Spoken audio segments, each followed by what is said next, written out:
Hello everyone, welcome back to my channel. উঠলবার তো কটক যাই, সেরকম করে কটক না গিয়ে প্রত্যেকটা জায়গায় চলে যাচ্ছি।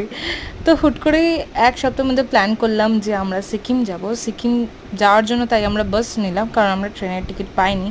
দিয়ে আমরা এই রিসর্ট সুমিত স্পা অ্যান্ড রিসর্টটা বুক করেছিলাম, যেটা খুবই সুন্দর। এখানে স্পায়ের ফেসিলিটিও আছে, ইভেন তোমরা সোনা ফেসিলিটিও পাবে। তো যারা যারা চাইছো এই রিসর্টটা বুক করতে, প্লিজ করো। ইটস ভেরি গুড, লাইক খুবই সুন্দর যাকে বলে রিসর্টটা। ইভেন এখান থেকে কাঞ্চনজঙ্ঘা ভিউ দারুণ আসছিল। তারপরেই আমরা সন্ধ্যেবেলায় চলে গেছিলাম এমজি মার্কেটে। খুবই ভিড় ছিল।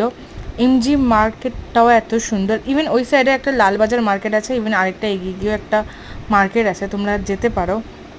সব জায়গায় খুব সুন্দর সুন্দর জিনিসপত্র পাওয়া যাচ্ছে। ইভেন এখানকার রেস্টুরেন্টগুলো প্রচুর ফেসিলিটি আছে, ক্লাব আছে, পাব আছে, এখান like gate hard drinks also. তো আমরা খেয়েছিলাম মোমোটা খুবই সুপার সফট অ্যান্ড টেস্টি ছিল।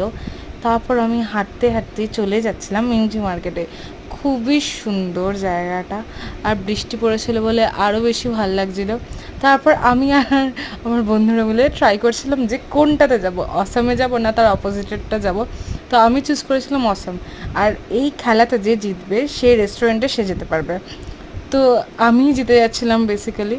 তো যেতে যেতে লাস্টে আমিই জিতলাম। দিয়ে আমরা গেছিলাম অসমে। অসমের ইন্টেরিয়রটাও খুব সুন্দর। এখানে ক্লাব পাব দুটোই অ্যাভেলেবেল আছে। ইভেন তোমরা ডিনার চাইলে